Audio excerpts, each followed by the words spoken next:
వస్తున్నాయి. ఈ నేపథ్యంలో పూర్తి సమాచారం మీ దగ్గర నుంచి సేకరించడానికి ప్రయత్నం చేస్తాం.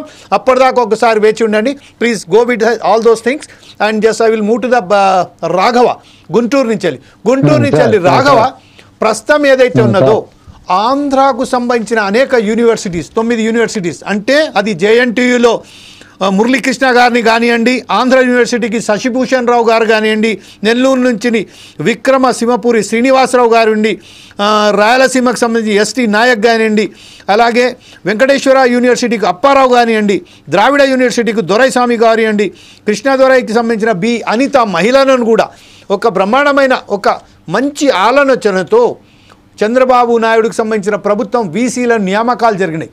ఆ నియామకాలలో మహిళలకు కూడా పెద్ద పీట వేశారు. తెలంగాణకు సంబంధించిన ముగ్గురు ఎవరైతే ఇక్కడ తెలంగాణలో హైదరాబాద్లో 2, వరంగల్ యూనివర్సిటీలో ఒక్కరు ఎవరైతే ఉన్నారో వాళ్ళను కూడా వీసీలుగా నియమించారు. ఈ విషయంపై మీ దగ్గర ఉన్న గ్రౌండ్ రిపోర్ట్ ఏంటి రాఘవ?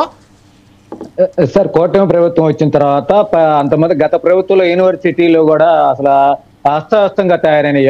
ఎక్కడికే డూప్లికేట్ సర్టిఫికెట్లు తయారు చేయటం కానీ ఏ విధంగా అయినా సరే దాన్ని గాడిలో పెట్టుకొని ప్రతి యూనివర్సిటీకి ఎలా నిర్ణయించాలి, ప్రతి ఎక్స్పీరియన్స్ ఉండి 20 years నుంచి వాళ్ళకి ప్రొఫెషన్ ఎలా ఉంది, అసలు బ్యాక్గ్రౌండ్ ఎలా ఉంది, వాళ్ళ యొక్క స్థితిగతులు కూడా చూసి వాళ్ళ యొక్క ఏమైనా ఉన్నాయి అని చూసి కూడా చంద్రబాబు నాయుడు కూటమి ప్రభుత్వం రంగంలోనే గాడిలో పెట్టినట్టుంది. అంటే 9 యూనివర్సిటీలు కూడా వీసీల నియామకం కూడా ప్రభుత్వం పెద్ద ఎత్తున కూడా నియమించిందని చెప్పుకోవచ్చు.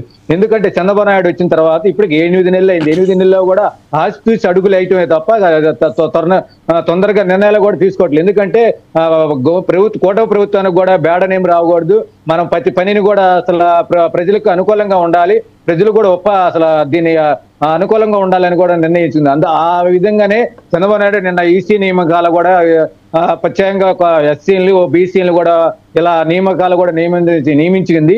ఎందుకంటే వరంగల్లో తెలంగాణ నుంచి కూడా ముగ్గురు, ఎందుకంటే వాళ్ళ పదవిలో కూడా ఎటువంటి అసలు వాళ్ళ ముగ్గురు కూడా ఎటువంటి కూడా లాభప్రేక్షణ లేకుండా సేవా కార్యక్రమాలు చేసినట్టు కూడా తెలుస్తుంది. అందుకనే కూడా చంద్రబాబు నాయుడు కూడా వీళ్ళందరినీ కూడా ఆస్తి కూడా నియమించినట్టుంది. అంటే గత ప్రభుత్వంలో ఈసీ నియామకాలు మరీ వరిష్ఠగా తయారైనవి. ఎందుకంటే ఎక్కడ పడితే అక్కడ రాజకీయం చేయటము, అసలు యూనివర్సిటీలో కూడా సమావేశాలు కూడా పెట్టడము, వాళ్ళ రాజకీయ సమావేశాలు పెట్టుకోవడం తప్ప రాజకీయాలకు కూడా మాట్లాడటం కూడా జరిగింది.